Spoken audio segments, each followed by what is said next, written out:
ఏ ఫార్మాట్లో అయినా భారత జట్టుకు జస్ప్రీత్ బుమ్రా ప్రధాన బౌలర్. అయితే మాంచెస్టర్ టెస్ట్లో మాత్రం అతడి రేంజ్కు తగిన ప్రదర్శన కనిపించలేదు. బుమ్రా పెద్దగా ఇంపాక్ట్ చూపించలేకపోయాడు. సాధారణంగా అయితే బుమ్రా నిలకడగా బంతిని 140 కిలోమీటర్లకు పైగా వేగంతో సంధిస్తాడు. కానీ ఓల్డ్ ట్రాఫోర్డ్లో మూడో రోజు ఆటలో పదునైన బంతులు సంధించలేకపోయాడు. ఇంగ్లాండ్ బ్యాటర్స్ ను ఇబ్బంది పెట్టలేకపోయాడు.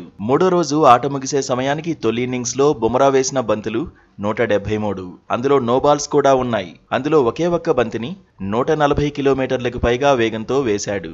వేగంగా వేసిన బంతుల శాతం 0.57 మాత్రమే. తొలి టెస్ట్లో బుమ్రా మొత్తం 266 బంతులు వేశాడు. అందులో 106 బంతులను 140 కిలోమీటర్లకు పైగా వేగంతో సంధించాడు. అంటే 39.84% బంతులను వేగంగా వేసినట్టే. లార్డ్స్లో బుమ్రా మొత్తం 257 బంతులు వేశాడు. అందులో 69 బంతులను 140+ కిలోమీటర్ల వేగంతో సంధించాడు. మూడో రోజు ఆటలో బుమ్రా పేస్లో వేగం తగ్గడానికి కారణముంది. చీలమండ గాయంతో జస్ప్రీత్ బాధపడ్డాడు. లంచ్ బ్రేక్ తర్వాత ఒక్క ఓవర్ మాత్రమే వేశాడు. ఆ తర్వాత డగౌట్కు వెళ్లాడు. మళ్లీ గ్రౌండ్లోకి దిగినప్పటికీ బౌలింగ్ చేయడానికి నిబంధనల ప్రకారం వెయిట్ చేయక తప్పలేదు.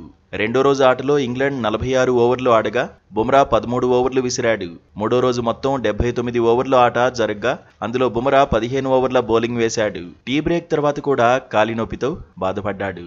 నిజానికి వర్క్లోడ్ మేనేజ్మెంట్లో భాగంగా బుమ్రా 3 టెస్టులే ఆడతాడని చీఫ్ సెలెక్టర్ అజిత్ అగార్కర్ ముందుగానే చెప్పాడు. అందుకు తగినట్టే ఇప్పుడు 3 టెస్టుల్లో బరిలో దిగినట్టే. ఆఖరి టెస్టులో ఆడే అవకాశం లేదు. ఇదే సమయంలో బుమ్రా ఇక టెస్టుల్లో ఆడకపోవచ్చనే చర్చ జరుగుతోంది. ఇదే అంశంపై మాజీ క్రికెటర్ మహమ్మద్ కైఫ్ రియాక్ట్ అయ్యాడు. ఫ్యూచర్లో బుమ్రా టెస్టుల్లో బరిలో దిగుతాడని అనుకోవడం లేదని అన్నాడు. ఫిట్నెస్ సమస్యలను ఎదుర్కొంటున్నాడని గుర్తు చేశాడు. లాంగ్ ఫార్మాట్కు గుడ్ బై చెప్పే అవకాశముందన్నాడు.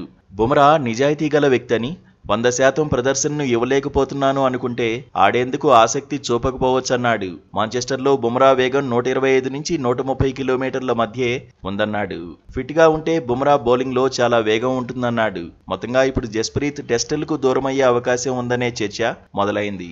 రోహిత్, కోహ్లీ బాటలోనే నడిచే ఛాన్స్ ఉందని సోషల్ మీడియాలో టాక్ నడుస్తోంది.